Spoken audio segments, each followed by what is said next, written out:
భారత ప్రభుత్వం రాత్రి అంటే మంగళవారం రాత్రి 1:44 అంటే బుధవారం తెల్లవారుజామున చేసినటువంటి పాకిస్తాన్ పై దాడి అనుకోండి, ఉగ్రదాడి అనుకోండి, దాదాపు 9 స్థావరాలపై విరుచుకుపడింది భారత ప్రభుత్వం, భారత సైన్యం మొత్తం. ఈ నేవీ, ఎయిర్ ఫోర్స్, ఆర్మీ అన్ని ఒకేసారి విరుచుకుపడ్డాయి. ఖచ్చితమైనటువంటి లక్ష్యాలని ఎక్కడ మిస్ అవ్వకుండా పగడ్బందీగా 9 ఉగ్ర స్థావరాలపై విరుచుకుపడ్డది. దీనికి ఆపరేషన్ సింధూర్ అని పేరు పెట్టారు.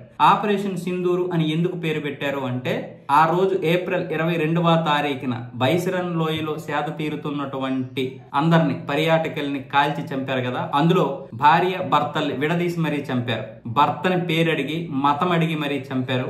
భార్యకి ఏమొచ్చేసి పసుపు కుంకాలు తీసేశారు. ఆ రోజు జరిగినటువంటి దాడిలో కొత్తగా పెళ్లైనటువంటి వినయ్ నర్వాల్ అలాగే హిమాన్సి 6 రోజుల క్రితమే వాళ్ళకి పెళ్లయింది. అప్పటికి 5 రోజులు 6 రోజులు అవుతుంది.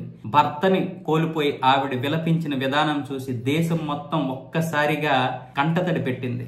దేశం మొత్తం భావోద్వేగానికి లోనయ్యింది. వాళ్ళకి గుర్తుగా ఆ సింధూర్ బొట్టు ఉంటుంది కదా, బొట్టును కోల్పోయారు కదా వాళ్ళు, దానికి గుర్తుగా సింధూర్ అని పేరు పెట్టారు. అలాగే ఈ ఉగ్ర దాడిలో భర్తలను కోల్పోయినటువంటి వీర వనితలు లేదా వీర మహిళలకి ప్రతీకగా బొట్టు ఉంటుంది కదా, ఆ బొట్టు, అందుకే దీనికి ఆపరేషన్ సింధూరు అని పేరు పెట్టారు.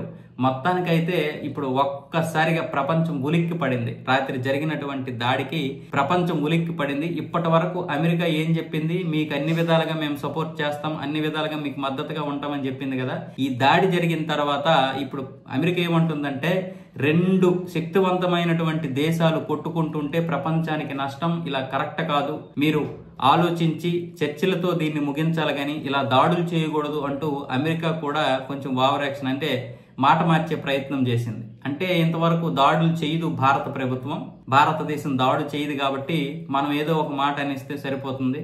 రేపు పొద్దున యుద్ధం ముగిసిన తర్వాత, ఈ సమస్య ముగిసిన తర్వాత మేము భారతదేశానికి పాకిస్తాన్కి మధ్యన ఉండి ఎటువంటి దాడి జరగకుండా చూసాము అని క్రెడిట్ కొట్టడానికి ప్రయత్నం చేసింది అమెరికా. అంటే అది ఎప్పుడు ఏ విధంగా గోడ దూకుతుందో ఎవరికీ తెలియదు. గోడ మీద పిల్లి. మనం అమెరికాకి సపోర్ట్ గానే ఉన్నాం, అమెరికా మనకి సపోర్ట్ గానే ఉంది. ఇలాంటి వరకే సపోర్ట్, ఇంతవరకే ఉంటాం మనం. ఎవరు శత్రువు కాదు, ఎవరు మిత్రుడు కాదు, కేవలం మాటల వరకే. కానీ అలా నిలబడగలిగే దేశాలు ఒకటే, రష్యా, 2 ఇజ్రాయెల్. ఈ 2 తప్ప ఇంకా మిగతా దేశాలన్నీ మీకు సపోర్ట్ చేస్తాం, అన్ని విషయాల్లో మీకే దీనిగా ఉన్నాం, మీకే మద్దతుగా ఉన్నాం అనేది అంత సొల్లు.